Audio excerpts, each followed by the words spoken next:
Bonjour à toutes et à tous, bienvenue dans le podcast La Sueur. Ça va mon cher Host? Ouais, ça va. Au top de sa forme. On va parler de Sean O'Malley, paradoxalement bien évidemment, messieurs, parce que c'est une performance. On pourrait en apparence la juger comme superbe parce qu'il y a cet énorme chaos, mais pourtant, et c'est là que c'est paradoxal, on trouve qu'il n'a pas très bien géré Sean O'Malley. Je sais pas si on peut dire qu'il a pas très bien géré. Moi je trouve qu'il n'a pas très bien géré son combat. Oui, dans la manière, dans le truc où il fait un walk-off alors qu'en fait, faut terminer le travail. Mais parce qu'en fait, c'est vrai que... Et surtout que c'est pas promenade de santé juste après. Ouais, en fait, il est clairement un cran au-dessus, très clairement. Et honnêtement, ça, on peut le dire juste... Enfin, on s'est régalé. Techniquement, c'était somptueux ce qu'il avait à faire, les changements de direction. Sa palette technique, elle est incroyable. Il est très intelligent dans sa manière de combattre aussi. Non, on s'est absolument régalé parce que c'est un technicien. C'est un technicien, il sait gérer parfaitement avec les armes qu'il a. Il est très long, donc beaucoup de front kick au corps, beaucoup de déplacements. Ces 1-2 sont absolument magnifiques. Il utilise tout vraiment d'une manière qui est magnifique en tant que striker. Mais il a par moments... Il y a des moments où il a semblé qu'il n'avait pas la solution pour finir, en fait. Oui, il a mis un knockdown au premier round, et oui, il a terminé... Superbe enchaînement, d'ailleurs. C'était magnifique avec la fameuse, tu sais, Connor versus Cowboy, ou alors la fameuse, d'ailleurs, Cowboy Cerrone avant ça, où tu fais un coup avec ton bras gauche, et en fait, avec le même côté, tu viens avec le high kick. Absolument somptueux. C'est spécial Peter Hart, ça. Pour c'est vrai, oui, puis Peter Hart, il la tête avec la nuque, c'est bien fort là. Et du coup, absolument somptueux. Et il met aussi un KO magnifique lors du 3e round. Mais en fait, entre les deux, il y a un côté, il est au-dessus, très clairement techniquement. Il risque rien. Il n'est pas en danger. Ouais, pareil, au niveau de la gestion des distances, il est vraiment, c'est toujours vraiment, mais il est un fifrelin, comme tu dis, tu vois, mais ça veut dire qu'il est en gestion totale de sa distance, de ses entrées et sorties, etc. Et pourtant, il touche genre 4 fois plus que... Ouais. Et pourtant, mais pourtant, quand il se fait toucher, on sent qu'il est pas loin. C'est surtout sur les low kicks où franchement c'est marrant, tu sais, il y a les mentons de verre et Sean O'Malley va nous inventer les chevilles de verre. C'est quand même assez dingue parce qu'à chaque fois qu'il prend des coups, tu sens que il a pris quoi, 6 ou 7 low kicks, c'est pas tant que ça finalement.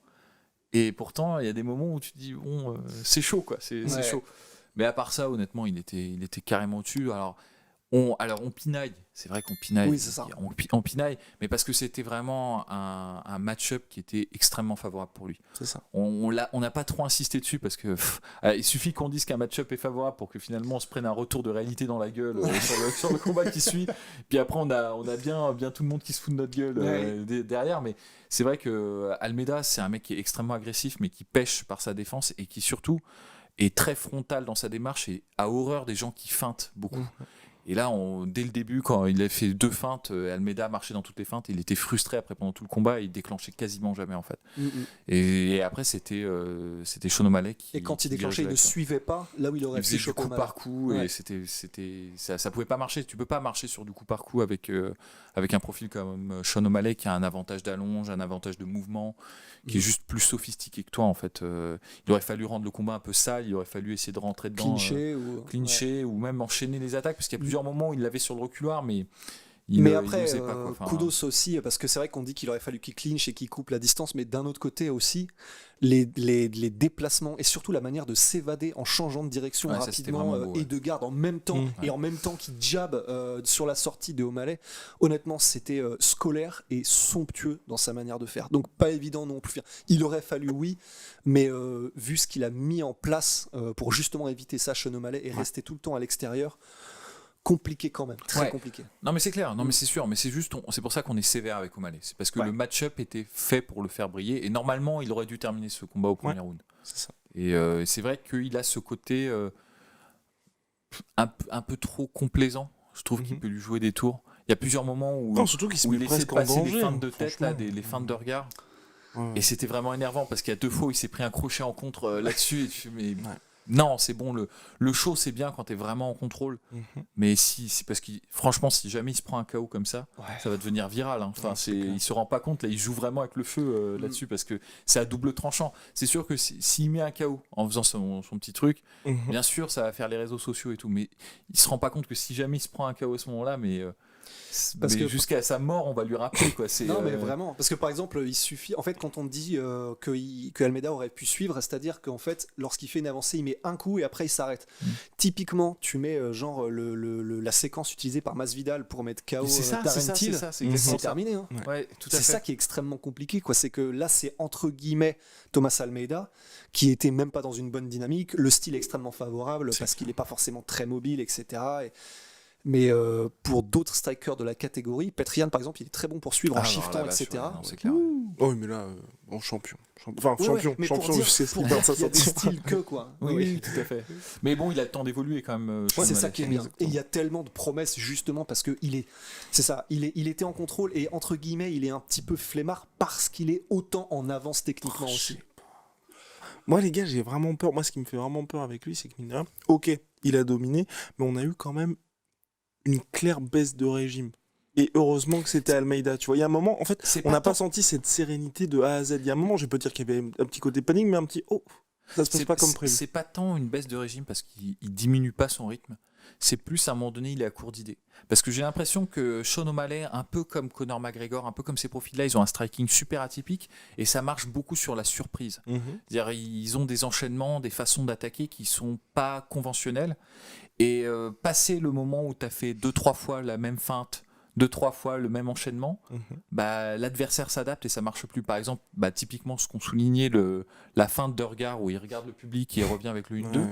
Il l'a fait une fois, ça a touché une fois, et Et ensuite ça toutes passait les plus. autres fois, Ouais. ça passait plus. Ouais. Et on sentait qu'il était frustré en fait par ça et qu'il cherchait l'autre enchaînement, l'autre combo sur lequel il pourrait se rabattre pour surprendre Almeida. Parce qu'ils n'ont pas, en fait, ces mecs-là, ils n'ont pas un style conventionnel où ils peuvent construire conventionnellement une attaque, tu sais, fondamentale. Ouais. Et donc, du coup, ils se reposent sur une série de tricks, sur une série de ruses, en fait. Et dès que ça arrive à court, bah, ils sont rapidement à court d'idées, en fait. Et c'est un peu ça qu'on a eu. Et en fait, ce qui s'est passé, c'est que Almeida, dans le troisième round, parce que c'est surtout au deuxième round où c'est évident que bah, ça patine un peu, même s'il est en contrôle et qu'il a plus de touches, mais il n'allait pas le terminer, en fait. C'était ça, tu avais de la sensation Ouais. bah, qu'il ne le terminerait pas. Et en fait, c'est au troisième round, c'est Almeida qui vient vers lui parce qu'il sait qu'il va perdre, Almeida. Donc, il fonce. Et il fonce sans trop de défense et il se fait contrer à ce moment-là. Mais si Almeida n'avait pas eu cette démarche très agressive au troisième round, il aurait perdu par décision. C'est clair. Parce qu'il n'y aurait pas eu Ouais, le trick je pour passe avoir encore au niveau supérieur, ouais. le finish en fait. Non, complètement. Et le finish d'ailleurs qui est absolument Oh oui. magnifique Ça c'est clair. avec cette espèce de 1-2 avec un jab, tu sais, un espèce de revers jab, et il Magnifique. revient ensuite, c'est vraiment magnifique. Ouais.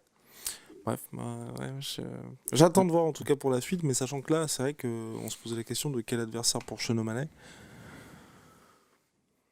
Et il est classé, il est dans le top 15. Ah non, il est même pas dans le top Ouais, 15. pas encore. Ouais, putain, c'est fou quand même la hype qu'il a, alors qu'il n'est pas encore entre guillemets dans le top 15, mais bah, je sais pas qu'ils sont genre du niveau 15, du numéro 15 au numéro 10, mais Ouais. au moins essayer de lui faire passer un step. Je crois que Sang Yadong a perdu son combat Ah oui. récemment Et il était dans le top 15. Ouais. et il était dans le top 15. Ouais, Et ouais, ben j'avoue. voilà. Donc, Corey voilà. Dom, matchmaker de l'UFC. Et- In the place. Allez, bah, je pense qu'on a fini sur Sean O'Malley. Big shout out à My Sweet Protein, moins 38% sur tout My Protein avec le code la sueur. Et sur Venom Moins 10% sur tout Venom avec le code la sueur. Elle est belle, Attends, cette ça va être pour veste, une hein. nouvelle aventure.